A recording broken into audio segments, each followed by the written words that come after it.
अस्सलामुअलैकुम friends, welcome back to my YouTube channel. उम्मीद करती हूँ कि आप सब लोग खैरियत से होंगे। और आज की जो वीडियो है हमारी वो है बिज़नेस ऑर्गेनाइजेशन की जो लीगल फॉर्म्स हमने डिस्कस करना स्टार्ट किया था। प्रीवियस 2 वीडियो में मैंने बाकी 3 को डिस्कस किए। अब ये जो लास्ट है cooperative society like non profit organisation, इसको हम इस वीडियो में डिटेल में डिस्कस करेंगे। मेरी कोशिश है कि अब मैं शॉर्ट वीडियोज़ बनाऊँ ताकि आप लोग बोर भी ना हो। तो अब जो लोग मेरे इस चैनल पर न्यू हैं, काइंडली चैनल को सब्सक्राइब करें और बेल आइकन को ज़रूर प्रेस करें फॉर स्टेइंग अपडेटेड। कोई भी सजेशन है तो आप कमेंट सेक्शन में इजीली दे सकते हो, कोई माइंड नहीं करूँगी मैं। ठीक है, अब चलते हैं इस लेक्चर की तरफ। कोऑपरेटिव सोसाइटी कॉपरेशन, आप लोग देख रहे हो सोसाइटी, कोऑपरेटिव सोसाइटी, कॉपरेशन भी है और सोसाइटी की भी बात हो रही है। तो ये दोनों मिल के अब क्या इसका पर्पस है, मीनिंग क्या है, तो हम इसको डिस्कस करेंगे। It is a voluntary association of a person or business to reach the economic goal with a social perspective. वॉल्टरली कोई पर्सन उसको ज्वाइन करता है, ठीक है, और वो किस लिए काम करता है, इकोनॉमिक गोल उसका with a social perspective, society की इनकरेजमेंट, मॉरल डेवलपमेंट पे वो काम करता है, ठीक है। A cooperative society is a special type of society which is established by an economically weak person for the betterment and upliftment of their economic condition through mutual help. Cooperative society का जो main focus होता है किसी भी country के, किसी भी society के, जिनको अपने राइट्स के बारे में नहीं पता होता, जिनको नहीं पता होता कि हमारे राइट्स क्या हैं, ठीक है, हमें किस तरह डील किया जाना है। तो अगर कोई हमें गलत वे में डील कर रहा है तो उनको इस चीज़ का आइडिया नहीं है कि उनको किस तरह अपने लिए बात करनी है, उन्होंने किस तरह उनको अपने लिए स्टैंड लेना है। तो ये सोसाइटी क्या करती है, ऐसे लोगों को इनकरेज करती है through mutual help. Many business organisations have the main motive to earn profit and also exploit customers, but this organization is based on help each other through available resources and also provide goods to society members without profit or at a low price. जो organisations होती हैं उनका main motive होता है to earn profit by serving या satisfying human needs को satisfy करते हैं और प्रॉफिट अर्न करते हैं। जो कोऑपरेटिव सोसाइटी है वो क्या करती है कि ऑर्गेनाइजेशन ये जो होती है ये बेस कर रही होती है सोसाइटी के वीकर पर्सन, जो लोग कमज़ोर होते हैं, जो अपने राइट्स नहीं जानते होते और जो जानते होते और ये नहीं जानते कि किस तरह फाइट करना है, किस तरह अपने जुल्म के खिलाफ आवाज़ उठानी है, तो उनको सपोर्ट करते हैं। और मेंबर्स जो होते हैं वो विदाउट प्रॉफिट और एट अ लोअर प्राइस, मतलब प्रॉफिट इसमें इन्वॉल्व नहीं होता, फोकस नहीं होता प्रॉफिट पे, एट लोअर प्राइसेस वो अपनी सर्विसेज प्रोवाइड करते हैं सोसाइटी को। इसके बाद है कि first cooperative society was initiated by Robert Owen in 1844। 1844 में जो है रॉबर्ट ओवन ने फर्स्ट इनिशिएटिव लिया था दिस कोऑपरेटिव सोसाइटी का, और उसका नाम था racket society of equitable pioneers. Next हम प्रिंसिपल्स ऑफ कोऑपरेटिव सोसाइटी को डिस्कस करेंगे। फर्स्ट वन था वॉलंटरी एसोसिएशन। वॉलंटरी एसोसिएशन होता है कि वॉलंटियरली कोई भी पर्सन इसको ज्वाइन कर सकता है इस सोसाइटी को, इसमें कोई रिस्ट्रिक्शंस नहीं होती हैं, ईजीली जो है वो आप लोग क्या कर सकते हो कोऑपरेटिव सोसाइटी को। It's open to all adult person having common interest, जिनका इंटरेस्ट हो है सोसाइटी को सर्व करने का एक इंटरेस्ट है, तो वो ओपनली इस सोसाइटी में इन हो सकते हैं, एंटर हो सकते हैं। ऑटोनॉमी हो, सेल्फ सफिशिएंट ऑर्गेनाइजेशन होती है। सेल्फ सफिशिएंट अंडर लॉ हम लोग कहते हैं कि जो कंपनी है, जॉइंट स्टॉक कंपनी का हमने डिस्कस किया था कि वो आर्टिफिशियल पर्सन होती है, इटसेल्फ वो अपने रिसोर्सेज जो है वो बाय इटसेल्फ अपने नाम पर ही, वो एक पर्सन तो नहीं होती, एक ऑर्गेनाइजेशन होती है जिसको हम एज एन आर्टिफिशियल कंसीडर करते हैं। आर्टिफिशियल पर्सन वो अपने बेसिस पे, अपने बिहाफ पे परचेज कर सकती है एसेट वगैरह। तो ये जो कोऑपरेटिव सोसाइटी है ये भी अंडर लॉ एक आर्टिफिशियल पर्सन कंसीडर किया जाता है, ठीक है। ऑटोनॉमी का यही मतलब है कि सेल्फ कंट्रोलिंग ऑर्गेनाइजेशन होती है। इसकी जो एग्जिस्टेंस है वो किसी भी वॉलंटियर पर्सन की एग्जिट और एंट्री पर अफेक्ट नहीं होती, या अगर कोई इंसॉल्वेंट हो जाता है कोई पर्सन या फिर डेथ हो जाती है तो इस कंपनी पे अफेक्ट नहीं होता, परफॉर्मेंस पे अफेक्ट नहीं पड़ता, ये कंपनी अपने फंक्शंस परफॉर्म करती है। उसके बाद आ जाती है कैपिटल की बात। कैपिटल क्या होता है, कोऑपरेटिव सोसाइटी रेज करती है from its members in the form of share capital. जो मेंबर्स ज्वाइन करते हैं कंपनी को तो उनके शेयर कैपिटल्स होते हैं, वो शेयर परचेज करते हैं, उनका शेयर होता है इस कंपनी में, तो अपने कैपिटल इस तरह रेज करती है ये जो कोऑपरेटिव सोसाइटी होती है। नेक्स्ट है सर्विस मोटिव। सर्विस मोटिव क्या होता है, it is organise to render service to its members not to make profit. Service motive जो मेन फोकस होता है इसका मोटिव है कि ये सर्विसेज प्रोवाइड करना। अब प्रॉफिट पे इनका फोकस नहीं होता, प्रॉफिट ना हो बेशक, लेकिन इनका जो मेन पर्पस होता है वो सोसाइटी को क्या करना, मॉरली डेवलप करना, उनको ग्रो करना, और फिर जो वीक पर्सन होते हैं उनको उनकी सपोर्ट करना, उनके राइट्स के लिए बोलना। डेमोक्रेटिक मैनेजमेंट, इसमें जो मैनेजमेंट होती है ना वो डेमोक्रेटिक होती है, उसमें जो मेजॉरिटी ऑफ द पर्सन जो उनका डिसीजन होता है उसी को क्या किया जाता है, फॉलो किया जाता है। तो ये डेमोक्रेटिक मैनेजमेंट होती है। इसमें गवर्नमेंट कंट्रोल, इसमें जो कंट्रोल होता है ना वो गवर्नमेंट का होता है। Cooperative societies are subject to rule and regulation, सब जो कुछ रूल्स एंड रेगुलेशंस होते हैं, क्योंकि ये गवर्नमेंट के अंडर रजिस्टर होती है ये सोसाइटी, तो इसके कुछ रूल्स एंड लीगल लॉ जो होते हैं, ठीक है, वो क्या होते हैं, गवर्नमेंट उनको कंट्रोल करती है। स्टेटस ऑफ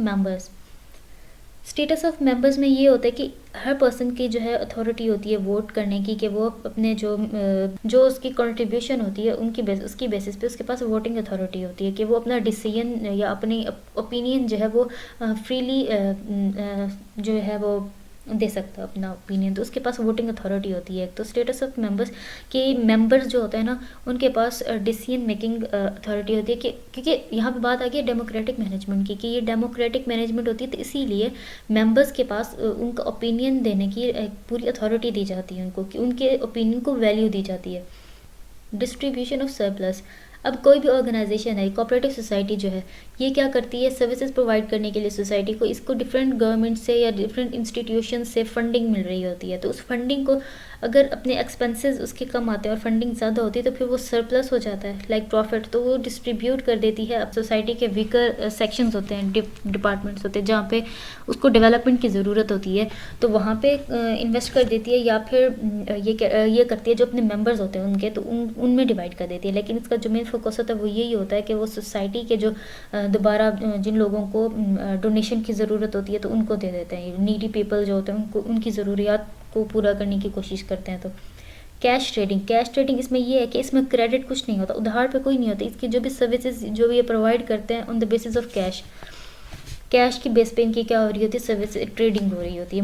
म्यूचुअल हेल्प से यही होता है, मतलब कि सब लोग मिल के, ठीक है, सब लोग मिल के एक दूसरे की क्या कर रहे थे, सब मेंबर्स क्या कर रहे थे, कोऑपरेट कर रहे होते हैं अपने एक्टिविटीज़ परफॉर्म करने के लिए, और जो लोग जो है वो स्पिरिट डेवलप कर रहे होते हैं एक दूसरे का, सोसाइटी के अंदर उन लोगों का जो स्पिरिटलेस होते हैं। तो ये म्यूचुअल हेल्प से क्या कर रहे होते हैं, अपने मॉरल वैल्यूज़ को उनको मॉरली क्या कर रहे होते हैं, सपोर्ट कर रहे होते हैं। रोल ऑफ कोऑपरेटिव सोसाइटी, अब हम बात करते हैं रोल, इसका रोल क्या करता है, क्रिएशन ऑफ यूनिटी क्रिएट करना, ठीक है, लोगों के अंदर जो भी कॉन्फ्लिक्ट्स हैं उनको रिजॉल्व करना और उनको यूनाइट करना।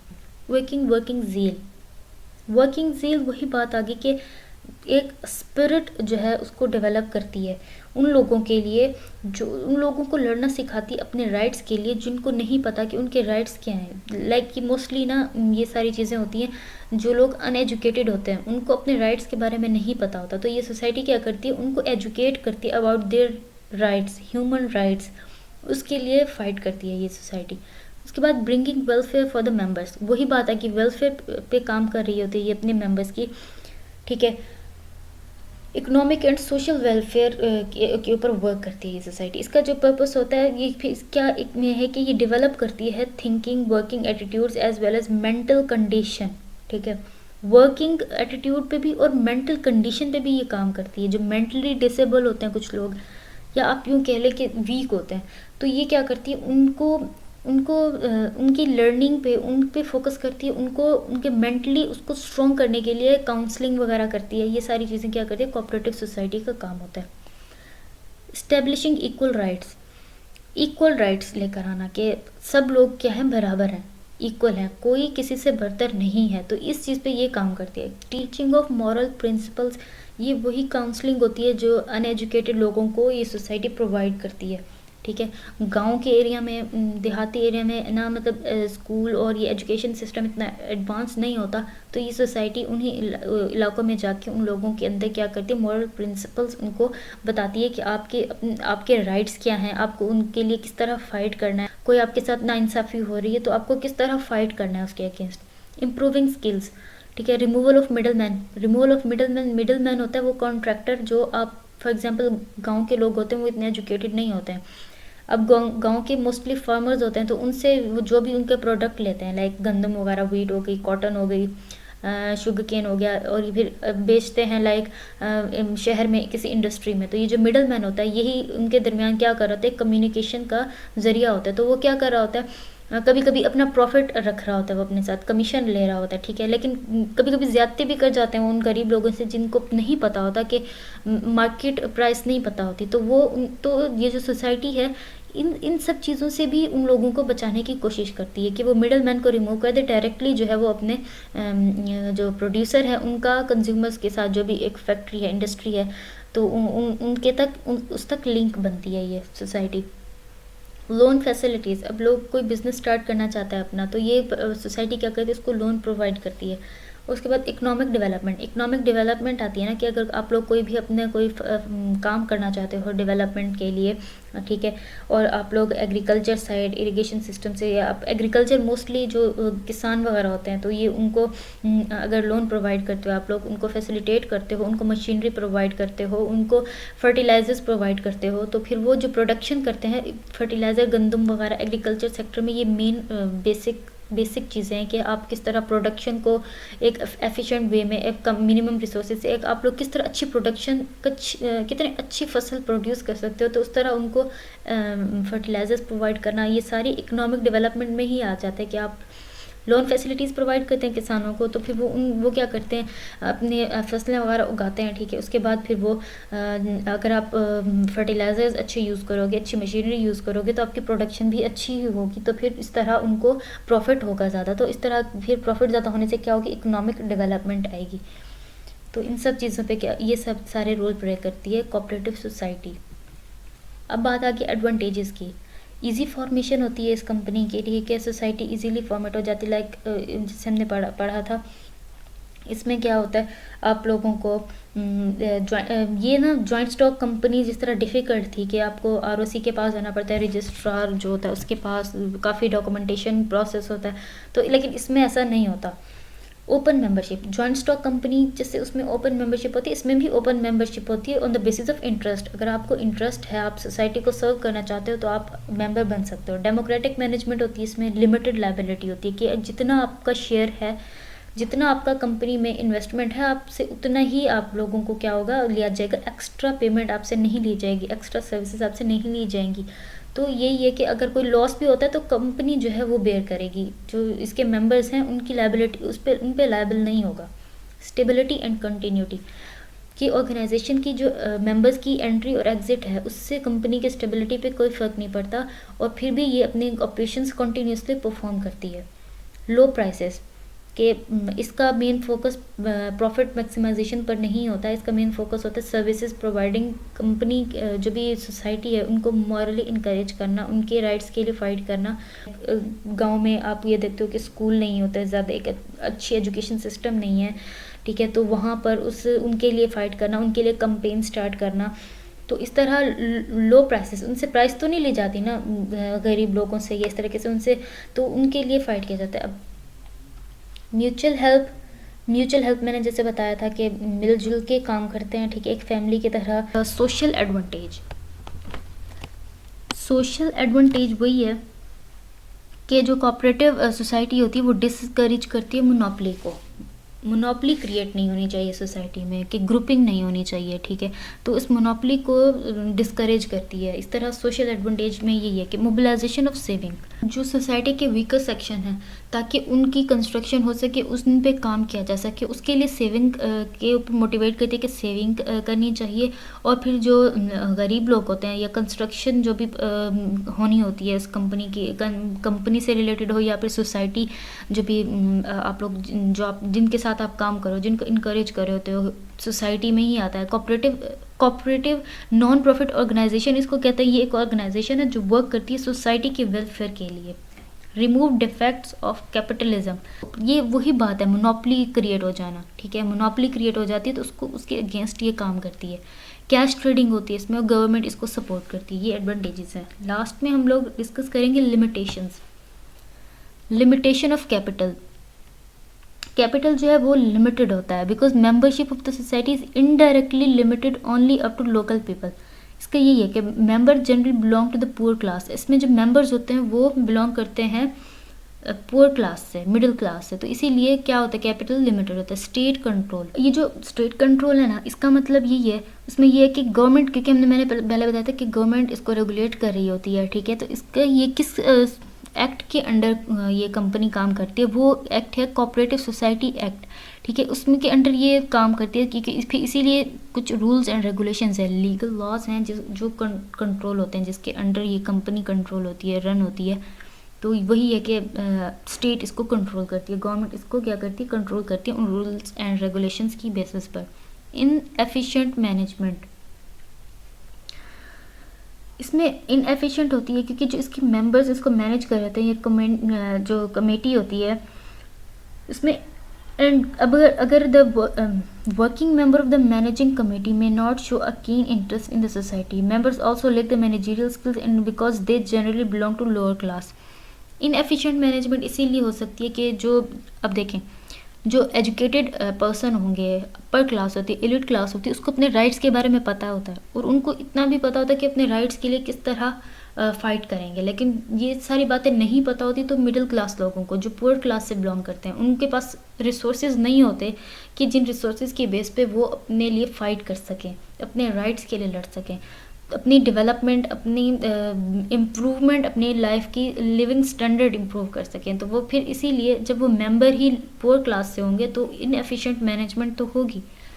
एब्सेंस ऑफ बिजनेस सेक्रेसी, इसमें भी जॉइंट स्टॉक कंपनी का मैंने कहा था कि आपको अपनी रिपोर्ट्स जो होती हैं, एनुअल रिपोर्ट्स, फाइनेंशियल रिपोर्ट्स जो होती हैं, आपको पब्लिश करनी होती हैं, ठीक है। इसमें भी वही होता है कि आपको अपनी सोसाइटी की, आपको अपने ऑर्गेनाइजेशन की परफॉर्मेंस, अकाउंटेंसी की जो भी कंडीशन है वो सारी क्या करनी होती है, पब्लिश करनी होती है, न्यूज़पेपर में देनी होती है, अपनी कंडीशन बतानी होती है। उनकी बेसिस पे आपको फंडिंग भी मिलती है, आपको गवर्नमेंट सपोर्ट भी करती है, रेगुलेट करती है। तो ये सारे सीक्रेसी नहीं होती, आपकी इन्फॉर्मेशन सीक्रेट नहीं होती क्योंकि आपको सारी इन्फॉर्मेशन पब्लिश करनी होती है। लेक ऑफ मोटिवेशन, इसमें जो रेट ऑफ डिविडेंड होता है वो 15% होता है जो मेंबर्स को दिया जाता है, जिसकी वजह से वो डिस्करेज हो जाते हैं, जो पब्लिक है वो डिस्करेज हो जाती है इस कंपनी को ज्वाइन करने के लिए।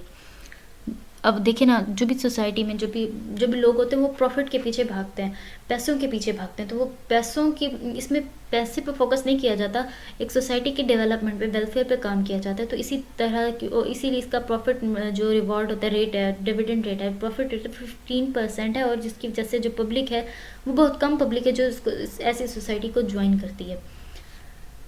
पॉलिटिकल इंटरफेरेंस, पॉलिटिक्स का जो है किसी भी ऑर्गेनाइजेशन में बहुत बड़ा रोल होता है कि पॉलिटिक्स जो है, अगर पॉलिटिशियंस चेंज होते हैं, कुछ पॉलिटिशियंस होते हैं जो मोनोपोली क्रिएट कर लेते हैं, कुछ होते हैं जो सपोर्ट करते हैं सबको ये सबके इक्वल राइट्स के लिए। उनका भी माइंडसेट जो होता है ऐसा ही होता है कि सबके इक्वल राइट्स पे में फोकस करना चाहिए, उनको इंसाफ मिलना चाहिए। लेकिन कुछ पॉलिटिशियंस अगर ऐसा नहीं है, वो किसी एक ऑर्गेनाइजेशन को सपोर्ट कर लेते हैं, मोनोपोली क्रिएट हो जाती है। तो इस तरह पॉलिटिकल इंटरफेरेंस होती है, तो एक प्रॉपर मैनेजमेंट नहीं हो पाती कंपनी की। तो ये भी एक लिमिटेशंस में आ जाता है। Limited scope, internal quarrel and rivalries, इसमें ये होता है, ये जो सोसाइटी के मेंबर्स होते हैं पुअर क्लास से बिलोंग करते हैं, एजुकेटेड ज़्यादा नहीं होते हैं, तो ये इनको एक तरह से मैनेजमेंट इनकी पुअर होती है। तो ये इंटरनल जो मेंबर्स की कॉन्फ्लिक्ट्स होते हैं, टेंशन्स होती हैं, कॉन्फ्लिक्ट हो जाता है। तो अब एजुकेटेड पर्सन है वो कोशिश करता है कि कॉन्फ्लिक्ट्स अवॉइड करे, लेकिन जो अनएजुकेटेड पर्सन, उसको नहीं पता इसके साइड इफ़ेक्ट्स का, वो इस तरह की चीज़ों में पड़ा रहता है, ठीक है। वो इस चीज़ को अपनी फोकस नहीं करता, डेवलपमेंट नहीं लाता अपने अंदर। तो कॉन्फ्लिक्ट्स उस ऐसी जगह पे डिफ़िकल्ट होते हैं, रिजॉल्व नहीं किए जा सकते, मुश्किल से रिजॉल्व होते हैं। तो ये सारे जो टेंशन्स हैं ये भी क्या करती हैं, इस सोसाइटी को क्या करती हैं, अफेक्ट करती हैं। लैक ऑफ पब्लिक कॉन्फिडेंस और absence of economic of scales के, अब जो सोसाइटी है ये स्मॉल साइज सोसाइटी, ये जो कंपनी है स्मॉल साइज होती है, जिसकी वजह से इनके पास मैनेजेरियल और जो फाइनेंशियल और जो भी ह्यूमन रिसोर्सेज होते हैं ये बहुत कम होते हैं, ज़्यादा नहीं होते, जिसकी वजह से इनकी परफॉर्मेंस जो है वो एक एफिशिएंट वे में ये अपनी एक्टिविटीज़ परफॉर्म नहीं कर पाते और फिर लोग भी इन पे ज़्यादा भरोसा भी नहीं करते। और फिर रिस्ट्रिक्शन ऑफ नंबर, रिस्ट्रिक्शन होती है कि आप लोग मिनिमम 10 मेंबर्स होने चाहिए, इस सोसाइटी को इस्टेब्लिश करने के लिए मिनिमम 10 मेंबर्स होने चाहिए। Thank you so much.